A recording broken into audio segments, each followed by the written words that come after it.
akhirnya ragu-ragu dan tidak memutuskan, itu yang menurut Cak Mul salah.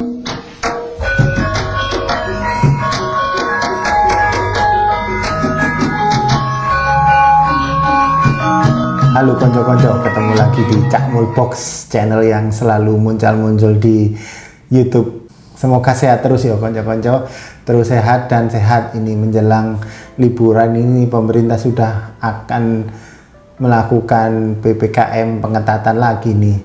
Semoga COVID-nya juga mereda di Indonesia ya konco-konco. Lah, topik hari ini yang Cak Mul akan bagikan ke konco-konco itu di sini Cak Mul memberikan judul "Siapkah dirimu membeli rumah?" Kenapa sih judulnya seperti itu? Kesannya seperti apa gitu. Tapi gini, kadang-kadang ketika kita akan membeli rumah itu kita sudah siap nih uang muka atau DP. Ketika kita sudah siap, ini euforia itu datang dan waduh, harus cepet-cepet kita pilih nih rumah ini nih, mana yang mau kita beli. Namun biasanya di situ kita tidak memikirkan beberapa hal yang sangat krusial ya. Umpamanya hal-hal yang berkaitan dengan DP, biaya-biaya lain itu kadang-kadang kita mungkin tidak tahu atau mungkin tidak memperhitungkan hal tersebut. Cak Mul di sini mau memberikan tips bagaimana mempersiapkan untuk membeli rumah, baik secara cash maupun KPR. Cak Mul analogikan ya, kalau membeli rumah ini seperti ibaratnya kita akan berangkat sekolah. Malam kita mau nyiapin buku, mau belajar, kita nyiapin alat-alat tulis, kemudian pagi kita harus bangun pagi, menyiapkan mandi, kemudian bawa bekal atau uang saku. Sama sih ketika kita juga membeli rumah, ada hal-hal yang kita persiapkan baik dari sisi finansial atau dari sisi teknis ya, yang mungkin kadang-kadang tidak pernah kita pikirkan.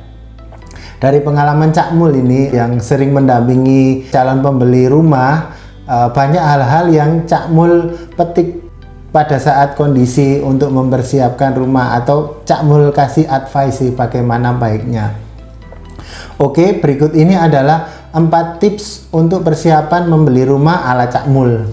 Yang pertama, siapkan budget untuk DP dan biaya-biaya lainnya. Lah, seperti yang Cak Mul singgung di depan ini, kecenderungan kalau kita membeli rumah itu kita hanya memikirkan, oh ya kita cuma butuh DP nih, habis itu selesai, nanti bank kok yang semuanya yang cover. Padahal ada komponen biaya yang lain yang konco-konco mungkin belum mengerti atau memang kelupaan untuk menyiapkan.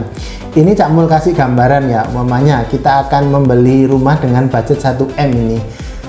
Apa sih yang kita persiapkan? Dan pertama yaitu tentu DP ya, DP sekitar 15-20%, artinya itu sekitar 200 jutaan lah yang kita siapkan.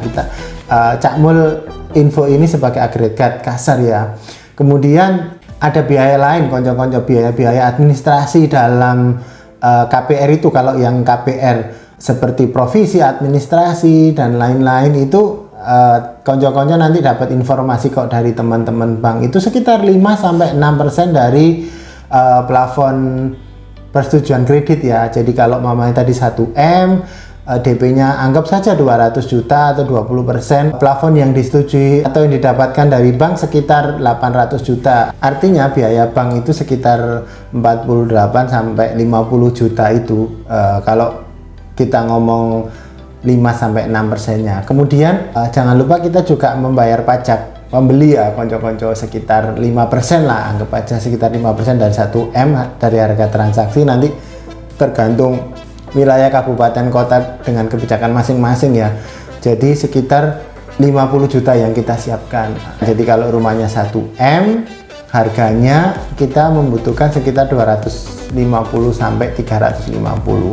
Kalau toh itu memang masih sisa budget yang kita anggarkan, toh sisa dari budget itu kita bisa gunakan untuk mengisi rumah, make up rumah, interior yang sesuai dengan kebutuhan kita, konco-konco seperti itu.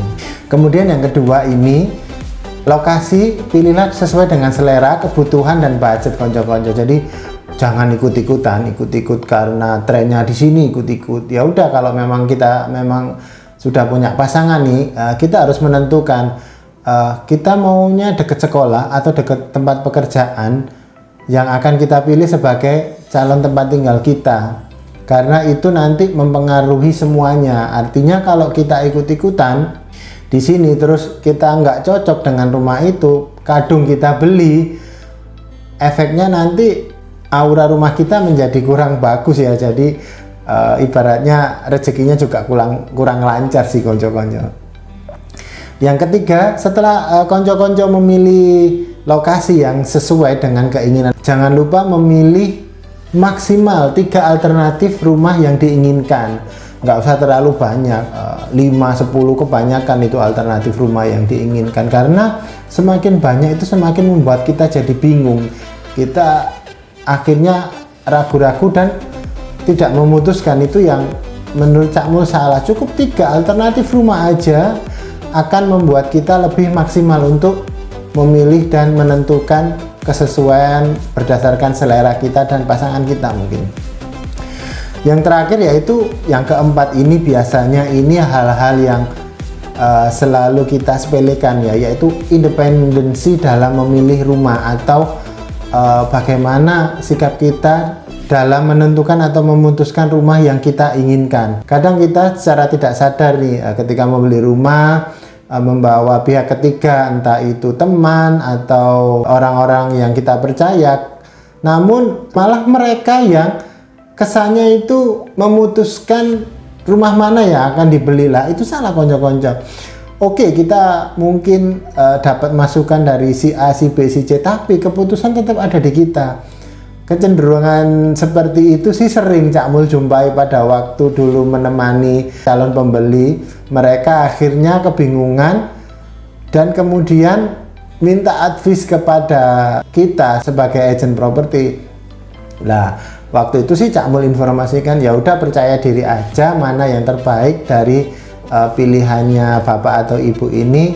Yakin kalau memang pilihannya itu baik, kedepannya akan baik sih.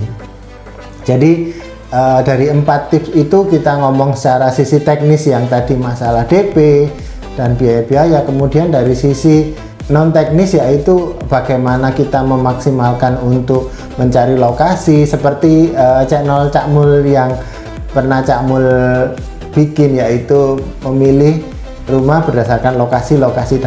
Nanti Cak Mul kasih linknya deh kalau konco-konco belum melihat konten Cak Mul sebelum ini.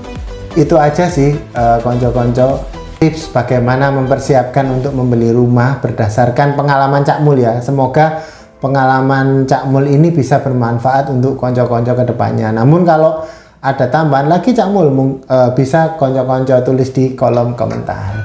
Itu aja, selamat berinvestasi dan semoga tetap sehat selalu ya. Terima kasih.